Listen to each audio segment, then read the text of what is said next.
Le miracle est un événement qui ne peut être expliqué par les lois naturelles et scientifiques, et il est donc attribué à une cause surnaturelle ou paranormale. Et puisque le terme « miracle » est utilisé pour désigner des choses impossibles, je vous ai apporté des personnes qui ont survécu à des accidents dont la survie semblait impossible. Michael Holmes, un instructeur de parachutisme britannique, a décidé en 2006 de filmer un saut en tandem en Nouvelle-Zélande. Il est monté dans l'avion avec ses amis et l'appareil a pris de l'altitude jusqu'à 4500 mètres. Ses amis ont commencé à sauter les uns après les autres et quand vint le tour de Michael, il filmait. Il sauta et au moment d'ouvrir son parachute, il découvrit un problème. La voile principale était défectueuse et il se mit à tournoyer sur lui-même de manière incontrôlable. Il essaya de détacher la voile principale pour pouvoir activer la voile de secours, mais en vain.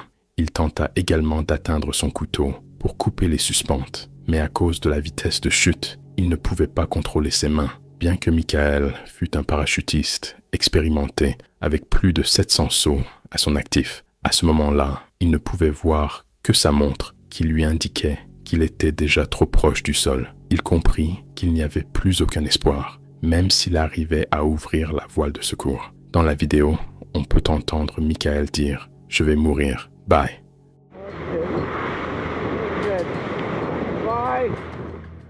Michael est tombé sur un mûrier.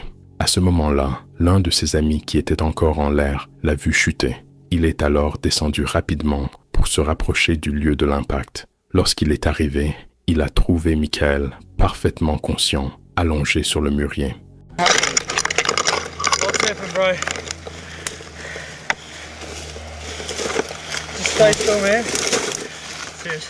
Michael a été transporté à l'hôpital où les médecins ont diagnostiqué plusieurs blessures, des côtes cassées, un poumon perforé et une jambe fracturée. Ce qui est incroyable, c'est que si Michael était tombé sur le sol ou dans la mer à cette vitesse, il n'aurait eu aucune chance de survie.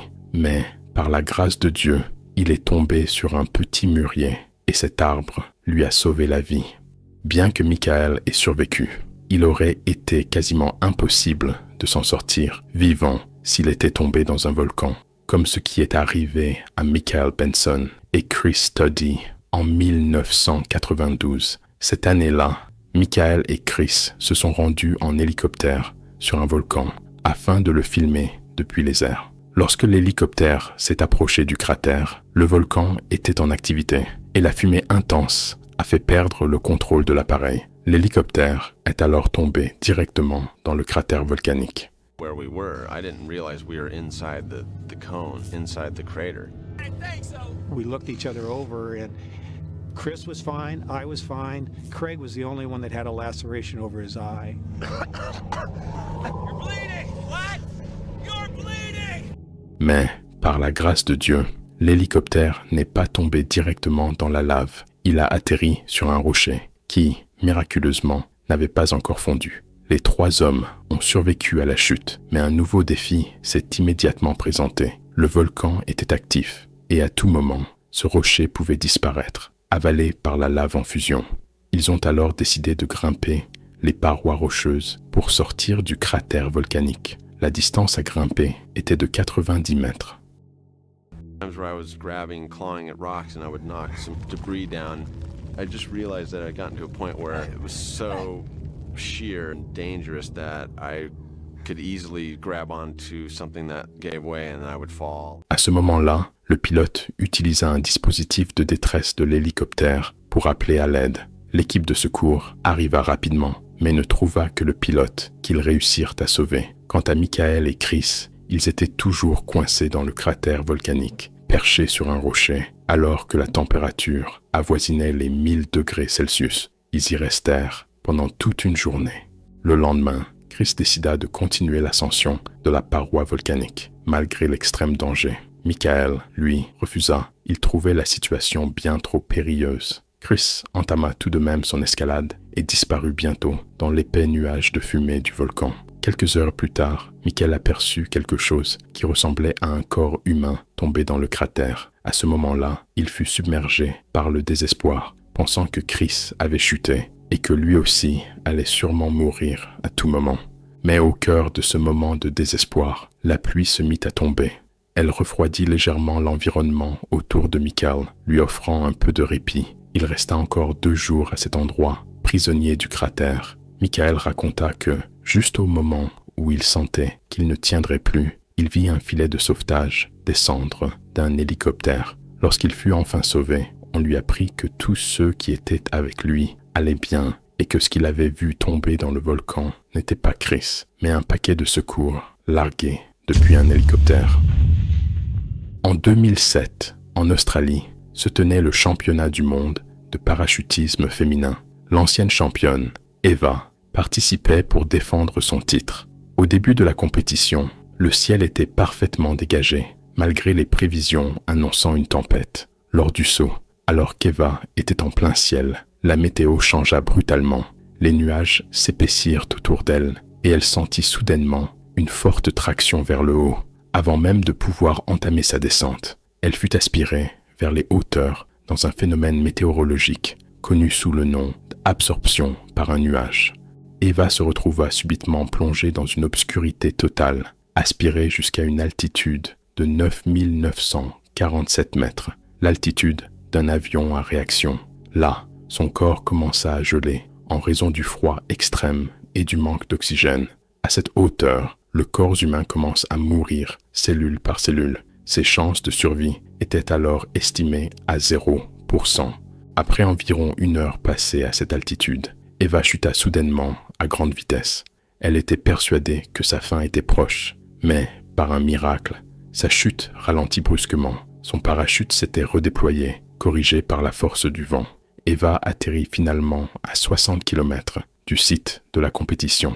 Son corps était couvert d'échymoses dues au gel et elle souffrait d'engelures au visage et aux oreilles. En 1999, Anna faisait du ski dans les montagnes. Skieuse expérimentée, elle était partie avec des amis pour dévaler les pentes d'une montagne. Alors qu'elle descendait, elle perdit soudainement le contrôle, tomba et s'écrasa sur un lac gelé. L'impact fut si violent qu'elle brisa 20 cm de glace avec sa tête et la moitié de son corps plongea dans l'eau glaciale. Ses amis accoururent pour l'aider, mais ils n'arrivaient pas à la sortir. Anna, de son côté, frappait la glace désespérément, essayant de trouver un endroit pour respirer. Ses amis appelèrent les secours et Anna resta coincée dans cette position pendant 40 minutes, jusqu'à ce qu'elle perde connaissance. Ses amis ne savaient même pas si elle était morte ou encore vivante. L'équipe de secours mit 40 minutes supplémentaires pour réussir à la sortir de l'eau. Avec une telle exposition au froid extrême, il semblait impossible qu'elle ait pu survivre. Transportée à l'hôpital, sa température corporelle avait chuté à un niveau historiquement bas, moins 13 degrés Celsius, ce qui était la température corporelle la plus basse jamais enregistrée en médecine. Les médecins tentèrent en vain de la réchauffer, jusqu'à ce qu'une équipe de 100 spécialistes soit mobilisée pendant 9 heures pour restaurer sa température normale. Soudain, alors qu'ils continuaient leurs efforts, le cœur d'Anna se remit à battre. Une véritable onde de choc pour les médecins. Mais tous pensaient qu'elle ne survivrait pas, car le cerveau humain ne résiste normalement pas à plus de 20 minutes sans oxygène. Anna resta 35 jours en soins intensifs, sous respiration artificielle, et contre toute attente, elle sortit du coma, sans aucun dommage cérébral. Elle était toutefois paralysée et incapable de bouger. À son réveil, elle était bouleversée, se demandant pourquoi on l'avait sauvée, si c'était pour passer sa vie clouée au lit. Mais après plusieurs mois de rééducation intensive, Anna réussit à marcher de nouveau. Elle retrouva une vie normale, comme si rien de tout cela n'avait jamais eu lieu.